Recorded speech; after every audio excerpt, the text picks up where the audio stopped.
അപ്പോൾ എൻ്റെ പുതിയ വീഡിയോയിലോട്ട് എല്ലാവർക്കും സ്വാഗതം. അപ്പോൾ നിങ്ങൾ കുറേ പേര് എനിക്ക് DM ചെയ്തിട്ട് ചോദിച്ചിട്ടുള്ള ഒരു കാര്യമായിരുന്നു, നമുക്ക് ചാർജ് ബാക്ക് വന്നാൽ എന്ത് ചെയ്യുമെന്ന്. അതായത് നമ്മുടെ ടൈം ബക്സ് സർവേയിൽ ചാർജ് ബാക്ക് വന്നാൽ എന്ത് ചെയ്യും, അല്ലെങ്കിൽ ഡിസ്ക്വാളിഫിക്കേഷൻ ആയിപ്പോയി എന്ത് ചെയ്യും എന്നുള്ളത്. അപ്പോൾ അതിന് ഞാൻ നിങ്ങൾക്ക് ക്ലിയർ ആയിട്ട് ഒരു ഡീറ്റെയിൽഡ് വീഡിയോ ചെയ്യാമെന്ന് വിചാരിച്ചു. കുറേ നാളായിട്ട് ഞാൻ വിചാരിച്ച് വെച്ചേക്കുന്നത്, പക്ഷേ ഇപ്പോഴാണ് എനിക്ക് ചെയ്യാൻ സമയം കിട്ടിയത്. അപ്പം നിങ്ങൾക്ക് മനസ്സിലാവുമെന്ന് കരുതുന്നു. മനസ്സിലായില്ല എന്നുണ്ടെങ്കിൽ നിങ്ങൾ ജസ്റ്റ് കമൻറ്റ് ചെയ്യുക ഡൗട്ടുകൾ. അപ്പം ഞാനത് നിങ്ങൾക്ക് വീണ്ടും പറഞ്ഞുതരാം. അപ്പം നമുക്ക് വീട്ടിലോട്ട് പോകാം. ആദ്യം തന്നെ ഞാൻ പറയാം, നിങ്ങൾ ഈ ബാക്ക്ഗ്രൗണ്ടും കാര്യങ്ങളും ജസ്റ്റ് ഒന്ന് ഇഗ്നോർ ചെയ്തോളാം. ഓക്കെ. അപ്പം നിങ്ങൾക്ക് ചാർജ് ബാക്ക് വരുന്നു, അതായത് കുറേ പേര് എനിക്ക് DM ചെയ്തിട്ടുണ്ട്, അവർക്ക് ചാർജ് ബാക്ക് വരുന്നു, അതെന്തുകൊണ്ടാണ് ചേച്ചിയും ചോദിച്ചിട്ടുണ്ട്. ഒന്നാമത്തെ കാര്യം ഞാൻ പറഞ്ഞുതരാം. ഈ ടൈം ബക്സ് എന്ന് പറയുന്ന വെബ്സൈറ്റിൽ അവർക്ക് സത്യസന്ധമായിട്ട് ജോലി ചെയ്യുന്ന ആൾക്കാരെയാണ് ആവശ്യം. ഓക്കെ. അപ്പം അതായത് നമ്മളിപ്പം നമുക്ക് അവർ കുറേ ഏണിങ്സിൻ്റെ സർവേ തരാറില്ലേ, അപ്പം നമ്മളത് കറക്റ്റിന് ചെയ്യുക.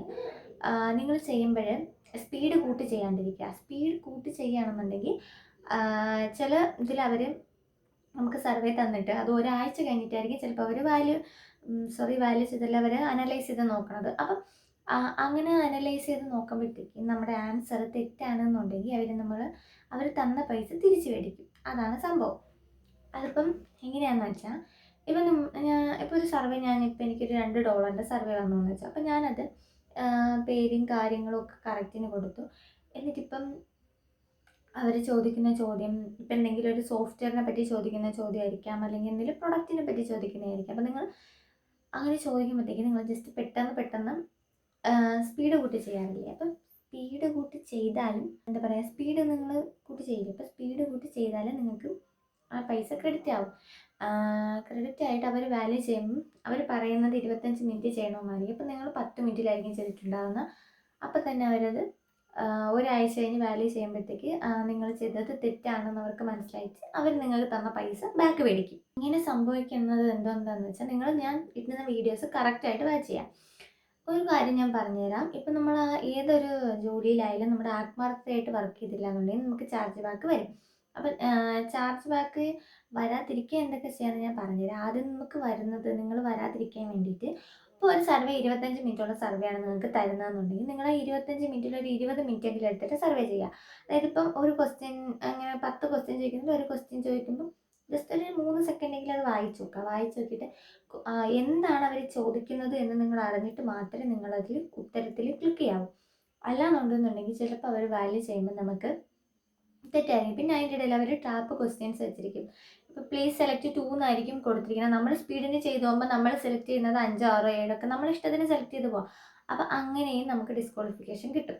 ഈ സർവേ ചെയ്തിട്ടാണ് നമുക്ക് ഏണിങ്സ് കൂടുതൽ കിട്ടുന്നത്. അപ്പം സർവേസ് പരമാവധി നിങ്ങൾ വായിച്ച് നോക്കി കറക്റ്റ് എന്താണെന്ന് മനസ്സിലാക്കിയിട്ട് വേണം സർവേസ് ചെയ്യാൻ. പിന്നെ സർവേസിൻ്റെ പ്രത്യേകത എന്ന് വെച്ചാൽ, കുറേ പേര് ഡിസ്ക്വാളിഫിക്കേഷൻ്റെ കാര്യം പറഞ്ഞിട്ടുണ്ട്. അത് സംഭവം എന്താണെന്ന് വെച്ചാൽ, നമ്മൾ ഈ സർവേയിൽ ഒരു സ്പെസിഫിക് ആയിട്ടുള്ളൊരു ആൾക്കാരെയാണ് അവർ നോക്കുന്നത്. അപ്പം ചില സർവേയിൽ അവർക്ക് വേണ്ടത് 25 to 40 വയസ്സുള്ള 10 പേരെ ആയിരിക്കാം. അത് മെയിലിന് വേണ്ടിയിട്ടുള്ള സർവേ ആയിരിക്കാം. ആ സർവേയിലാണ് നിങ്ങൾ ചെന്ന് ക്ലിക്ക് ചെയ്യണമെന്നുണ്ടെങ്കിൽ നിങ്ങളെ അവർ ഡിസ്ക്വാളിഫൈ ചെയ്യും. പിന്നെ കുറേ പേർക്ക് ഡിസ്ക്വാളിഫിക്കേഷൻ വരുന്നതിൻ്റെ കാര്യമാണ് ഞാൻ പറയണേ. ഇപ്പോൾ ഒരു സർവേ വന്നു. ആ സർവേ ഡൽഹിയിലുള്ള ആൾക്കാർക്ക് വേണ്ടിയിട്ടുള്ള സർവേ ആണെന്ന് വെച്ചോ.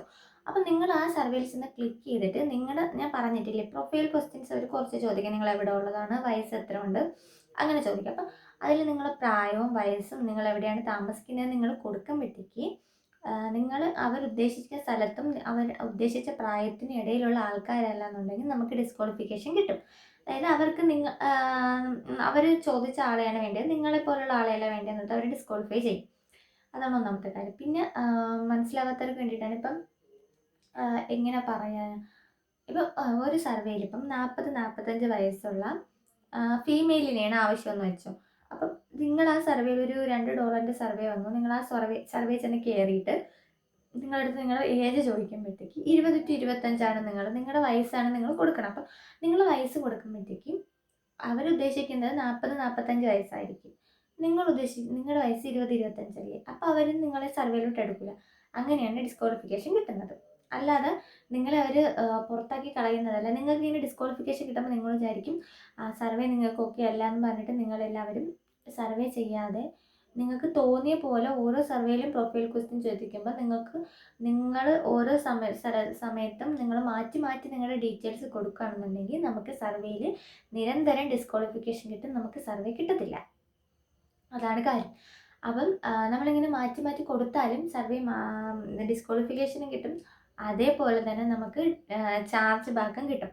ഇപ്പം ഒരു സർവേയിൽ കുറേ പേരെ ഒരു 1000 പേർക്കായിരിക്കും ഒരു സർവേ ഇടുന്നത് ഒരു അരമണിക്കൂർ കൂടുമ്പോൾ.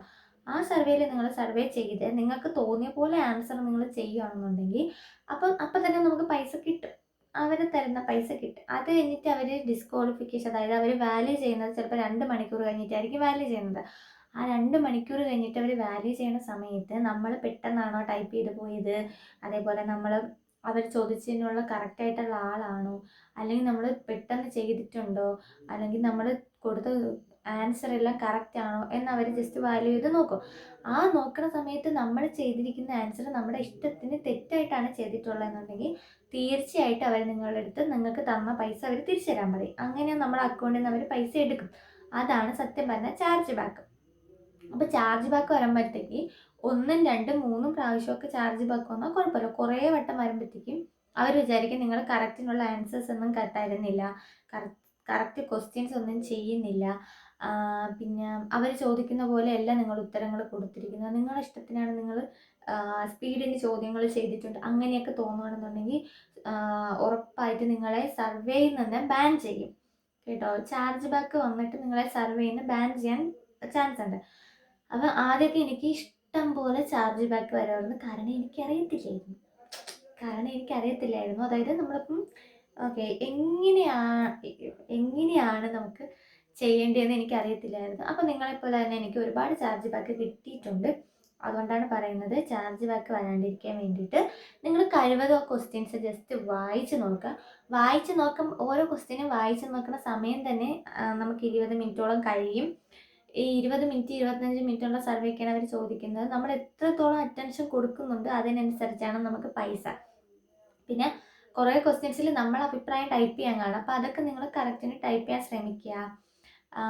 പിന്നെ എന്താ പറയുക, നിങ്ങൾ കൂടുതൽ സ്പീഡ് ഒന്ന് കുറയ്ക്കുക. സ്പീഡ് കൂട്ടുന്നതാണ് പ്രശ്നം.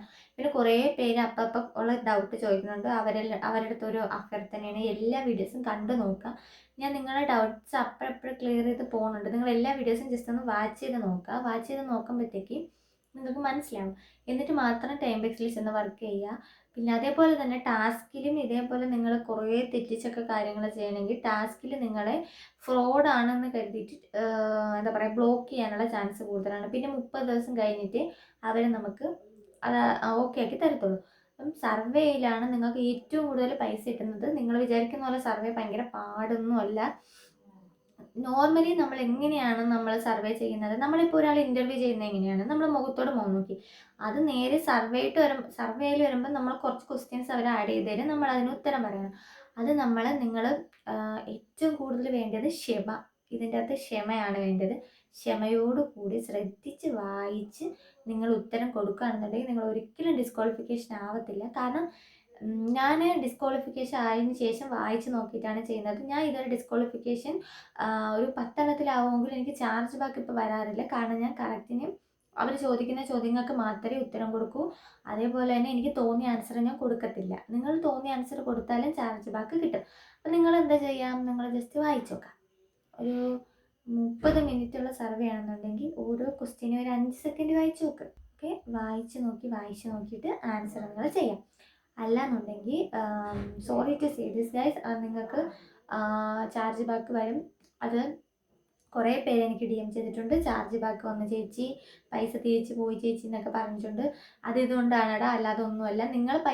നമുക്ക് പൈസ ഉണ്ടാക്കാനെങ്കിൽ അപ്പം നമ്മൾ കഴിവതും എന്താ പറയുക, നമ്മൾ ശ്രദ്ധിച്ച് സ്ലോ ആയിട്ട് നമ്മുടെ ആവശ്യമില്ല പതുക്കെ ചെയ്യാം. നിങ്ങൾ എന്താ പറയുക, നിങ്ങൾ പതുക്കെ ചെയ്യണമെന്നുണ്ടെങ്കിൽ നമുക്ക് ഇത്തിരി കൂടെ സമയം കിട്ടും. നമ്മൾ പതുക്കെ ചെയ്തിട്ട് സർവേ കുറേ ചെയ്യുകയാണെന്നുണ്ടെങ്കിൽ നിങ്ങൾക്ക് കൂടെ അവർ $2-3 സർവേ അവർ ഇട്ടുതരും. അങ്ങനെയാണെന്നുണ്ടെങ്കിൽ നമുക്ക് സർവേ ചെയ്യുമ്പോൾ ഇച്ചിരി കൂടെ എന്താ പറയുക, നമ്മുടെ പ്രൊഫൈല് കറക്റ്റ് ക്വാളിഫൈഡ് ആയിക്കൊണ്ടേയിരിക്കും. പിന്നെ എനിക്ക് എടുത്തു പറയാനുള്ളത്, ഇപ്പം സർവേ ടാബിൽ കുറച്ച് മാറ്റങ്ങളൊക്കെ വന്നിട്ടുണ്ട്. ജസ്റ്റ് ഒന്ന് അതേപോലെ തന്നെ ജസ്റ്റ് നമുക്കിപ്പം എത്ര ഡോളറിൻ്റെ സർവേ നമുക്ക് വരുന്നുണ്ടെന്ന് മുകളിൽ കാണാനൊക്കെ പറ്റും. അപ്പോൾ അതൊക്കെ നിങ്ങൾ ജസ്റ്റ് ചെക്ക് ചെയ്ത് നോക്കുക, അങ്ങനെ ചെയ്യുക. പിന്നെ സർവേസ് നിങ്ങൾ കൂടുതലും ഗെയിംസും ടാസ്കും ഒക്കെ ചെയ്യുന്നവരായിരിക്കും ഇപ്പോൾ കൂടുതലായിട്ടുള്ളത്. അവരുടെ അടുത്തൊക്കെ എനിക്ക് ഒന്നേ പറയാനുള്ളൂ, നിങ്ങളെല്ലാവരും സർവേയിലോട്ട് ഫോക്കസ് ചെയ്യും. പറ്റും, നിങ്ങളെ കൊണ്ട് പറ്റും, പറ്റാതെയൊന്നുമില്ല, എല്ലാവരെ കൊണ്ടും പറ്റും. വായിക്കാൻ എഴുതാൻ അറിയാവുന്നവരല്ലേ, അപ്പം അങ്ങനെയുള്ള ചോദ്യങ്ങളെ ചോദിക്കത്തുള്ളൂ. പിന്നെ നമ്മൾ ജോലിയൊക്കെ കൊടുക്കുമ്പോൾ കോൺഫിഡൻസ് ആയിട്ടുള്ള ജോലികൾ കൊടുത്തൊക്കെ വെച്ചിട്ടുണ്ടല്ലോ. അപ്പോൾ പ്രൊഫൈൽ ക്വസ്റ്റ്യൻസ് ഞാൻ പറഞ്ഞ പോലെ എപ്പോഴും ക്ലിയർ ചെയ്ത് വെക്കുക. അങ്ങനെ അപ്പോൾ അതിനനുസരിച്ച് ചോദ്യം ചോദിക്കും, നിങ്ങൾ അതിനനുസരിച്ചിട്ടുള്ള ഉത്തരങ്ങൾ കൊടുക്കുക. പിന്നെ തെറ്റിച്ചുത്തരം കൊടുത്താലും പെട്ടെന്ന് നമുക്ക് തോന്നിയ പോലെ ആൻസർ സ്പീഡ് ചെയ്ത് കൊടുക്കുമ്പോഴാണ് നമുക്ക് ചാർജ് ബാക്ക് കൂടുതൽ വരുന്നത്. ഏകദേശം ഒരു 10-15 ചാർജ് ബാക്കൊക്കെ വന്നു കഴിഞ്ഞാൽ നമ്മളവരെ സർവേയിൽ നിന്ന് ഫുള്ള് ബ്ലോക്കാക്കി കളയും. പിന്നെ നമുക്ക് സർവേ ചെയ്യാൻ പറ്റത്തില്ല. അവർക്ക് മെസ്സേജ് അയച്ചാൽ അവർ പറയുന്നതെന്ന് വെച്ചാൽ നമുക്ക് തന്ന സമയത്ത് നമ്മൾ കറക്റ്റിനല്ല ചെയ്തെന്നുണ്ടെന്നുണ്ടെങ്കിൽ നമ്മളെ സർവേന്ന് ബ്ലോക്ക് ചെയ്യുന്നവർ ഓൾറെഡി വീഡിയോ തുടങ്ങുന്നതിന് മുന്നേ നമുക്ക് എഴുതി കാണിക്കും. നമ്മൾ ജസ്റ്റ് വായിച്ചു നോക്കാത്തതിൻ്റെ കുഴപ്പമാണ്. അപ്പം നിങ്ങളെല്ലാവരും സ്ലോ ആയിട്ട് സർവേ ചെയ്യാൻ ശ്രമിക്കുക. അപ്പം അത്രേ എനിക്ക് പറയാനുള്ളൂ. പിന്നെ എന്താ പറയുന്നത്, പിന്നെ കുറച്ച് പേര് കുറേ ഡൗട്ട് ചോദിച്ചിട്ടുണ്ടായിരുന്നു. കുറേ ഡൗട്ട് ഉണ്ട്, അത് ഞാൻ നിങ്ങൾക്ക് ക്വസ്റ്റ്യൻ ആൻസർ ആയിട്ട് ഒരു വീഡിയോ ചെയ്ത് തരാം. ഓക്കെ, അത് ഒരു മണിക്കൂറോളം കുറയാണ്ട്, കാരണം കുറേ പേർക്ക് കുറേ ഡൗട്ടുണ്ട്. അത് നമ്മൾ പറഞ്ഞ കാര്യമാണ്, പക്ഷെ അവർക്ക് മനസ്സിലാവാത്ത പുതിയ ആൾക്കാരാണ് മനസ്സിലാവാത്തതുണ്ട്.